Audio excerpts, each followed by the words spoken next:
R K sir, beam में जैसा कि आप देख रहे हो, ऑब्जर्व कर रहे हो, मैं आपसे कुछ सवाल पूछना चाहूंगा।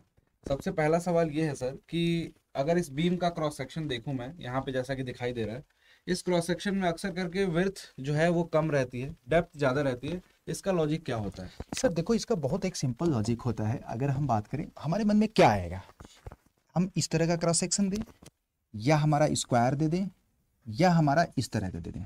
यही दो ऑप्शन आएंगे कि अगर इसको नहीं दे तो ये दे सकते हैं।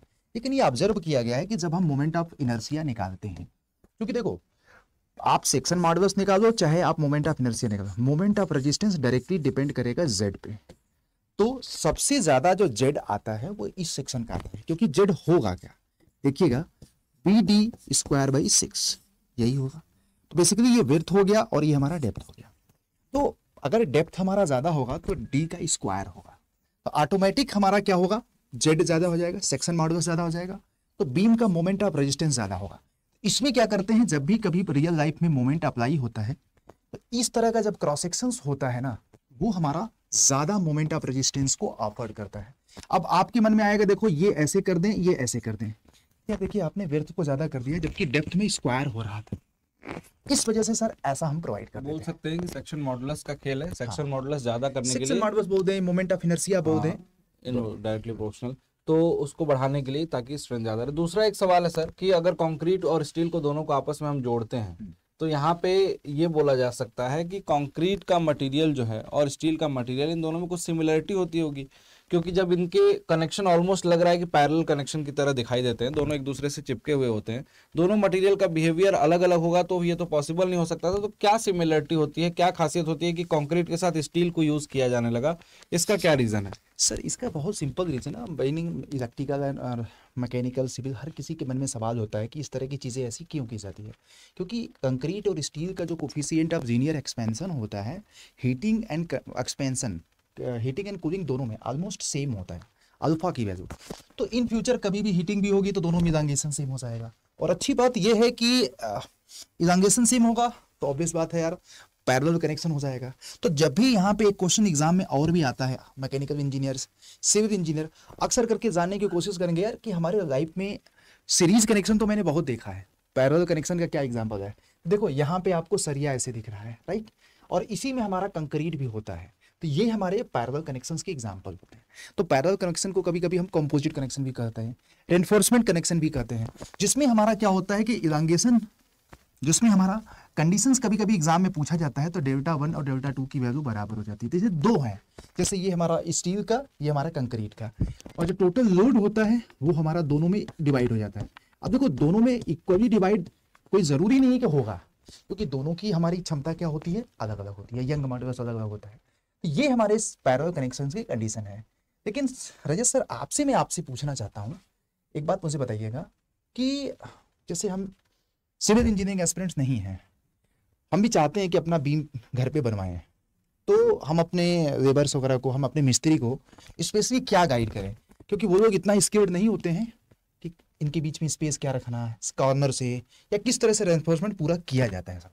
सर बेसिकली उसके लिए बहुत सारे कैलकुलेशन होते हैं। जैसे सपोज करो कि बार डायमीटर की बात करूं तो बार डायमीटर, यहाँ तो आपको जो बीम दिखाई दे रही है गाइज, ये तो आपको डबली रेनफोर्स बीम है। यहाँ पे नीचे भी स्टील लगा हुआ है, नीचे वाली स्टील टेंशन में होती है और ऊपर वाली कंप्रेशन में, क्योंकि आपको पता है बीम जब इस तरीके से बेंड होती है तो नीचे वाला पार्ट स्ट्रेच होता है, यहाँ पे टेंशन क्रिएट होता है, ऊपर वाला कंप्रेस होता है, यहाँ पे कंप्रेशन क्रिएट होता है।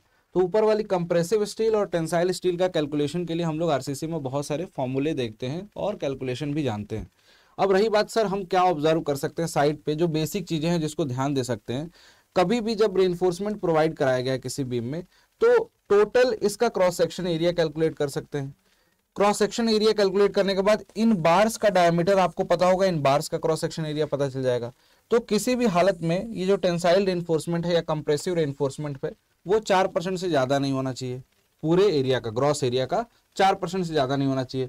मतलब इसको पूरा पूरा ग्रास एरिया में अगर सबको चिपका दिया जाए तो नेट एरिया जो निकलेगा वो 4% से ज्यादा नहीं होना चाहिए। मतलब जो स्टील का एरिया हाँ, होगा, स्टील का एरिया होगा, ये केवल टेंशन की बात कर रहा हूँ, ये 4% ज्यादा। उसी तरीके से कंप्रेशन भी 4% से, दोनों का 4-4% का मिनिमम का भी क्राइटेरिया आप लोग पढ़ते हैं। यहाँ पे स्पेसिंग की बात करूं सर, अगर दो बार्स के बीच में ये जो स्टीरअप्स लगे हुए हैं, स्टीरअप शियर के लिए जनरली प्रोवाइड कराए जाते हैं। इनके बीच की स्पेसिंग की अगर मैं बात करूं तो स्पेसिंग आपका 300 mm से ज़्यादा कभी नहीं होना चाहिए किसी भी केस में, चाहे इन बार्स की स्पेसिंग हो, इन बार के बीच की दूरी या फिर इनके बीच की दूरी, इनकी स्पेसिंग किसी भी हालत में 300 mm से ज़्यादा नहीं होनी चाहिए। और सर दूसरी एक दिक्कत ये आती है, कई बार जब हम घर कंस्ट्रक्ट कराते हैं तो ये ऑब्जर्व किया गया है कि जब मजदूर वगैरह जो इसमें बार्स को लगाते हैं और इसको टाई करते हैं, बांधते हैं, तो इनकी स्पेसिंग कई केसेस में बहुत कम कर देते हैं। तो मिनिमम स्पेसिंग का भी क्राइटेरिया दिया जाता है कि जो बार डायमीटर है, इन बार डायमीटर से इसके बीच का जो क्लियर स्पेसिंग है इनके बार के डायमीटर से कम नहीं होना चाहिए। और भी बहुत सारे क्राइटेरिया है जिसमें एग्रीगेट साइज जो है, कोर्स एग्रीगेट का जो साइज है गाइज, उस कोर्स एग्रीगेट के साइज से यहाँ पे 5 mm से ज्यादा नहीं होना चाहिए, एग्रीगेट साइज प्लस 5 mm से ज्यादा नहीं होना चाहिए। तो ये सब सारे क्राइटेरिया आप लोग पढ़ते रहते हो डे टू डे लाइफ में। और एक और क्वेश्चन मेरा ये भी है सर कि जैसे कि हम जब मकान वगैरह बनाते हैं तो ये सरिया का जो डायमीटर होता है कई तरह के आते होंगे सर, तो बिल्कुल कौन सा ऐसा क्राइटेरिया लगा करके नहीं ये वाले मकान में हमें या इस फ्लोर पे इस इतने मोटे सरिया लगाना चाहिए, इसके जैसे सर ऊपर बढ़ते जाते हैं तो बिल्कुल बिल्कुल वो देखो सर, जनरल सेंस में अगर बात करें, बहुत कॉमन बात करें तो कॉलम जैसे बना रहे हैं हम लोग, कॉलम के बाद बीम बना रहे हैं, उस पे स्लैब बना रहे हैं, और फर्स्ट फ्लोर के बाद सेकंड फ्लोर आएगा, सेकंड फ्लोर के थर्ड, तो जैसे जैसे अगर हमने प्लान करा है 4 फ्लोर की बिल्डिंग का, तो चौथे फ्लोर पे ऑब्वियस सी बात है कि लोडिंग कम रहने वाली है, ग्राउंड फ्लोर पे सबसे ज्यादा लोडिंग रहेगी। तो लोडिंग का कैलकुलेशन करने के बाद बार्स के डायमीटर का आकलन लगाया जाता है। आपका IS 456 कोड ये कहता है कि किसी भी केसेस में, मिनिमम से मिनिमम केसेस में, अगर हम कॉलम बना रहे हैं तो कॉलम में बार का डायमीटर 12 mm से कम तो होना ही नहीं चाहिए। ये सारे कुछ बेसिक अजम्पशन है। स्लैब के लिए भी इसी तरीके से क्राइटेरिया D/8 डायमीटर का पढ़ा होगा आपने। तो गाइज ये सारे क्राइटेरिया को तो कोडल प्रोविजन को तो फुलफिल करना ही है। और दूसरी सबसे इंपॉर्टेंट चीज सर कि इसका कैलकुलेशन, फोर्स का कैलकुलेशन बेंडिंग मोमेंट के बाद होता है। अगर आपने बेंडिंग मोमेंट कैलकुलेट कर लिया कि मैक्सिमम बेंडिंग मोमेंट कितना आएगा, ऊपर से जो लोड आ रहा है उसकी वजह से और इसका खुद का भार जो होगा उसकी वजह से, उस बेंडिंग मोमेंट के कैलकुलेशन के बाद हम सोम में ज्यादातर डिजाइन करते हैं। सेल्फ वेट की वजह से बेंडिंग मोमेंट को निग्लेक्ट कर देते हैं सर, है ना? हाँ, सोम सर एक्चुअली क्या है कि सोम हमारा डिजाइनिंग है ही नहीं। हाँ। सोम एनालिसिस है और डिजाइनिंग के लिए RCC है। सोम केवल आपको सिखाता है कि आप पे लोड स्ट्रक्चर पे आएगा तो उस लोड का इफेक्ट या लोड का सबसे ज्यादा इफेक्ट कहाँ आएगा, लेकिन उस लोड में क्या इंक्लूड करते हैं, आने वाला लोड यानी कि लाइव लोड।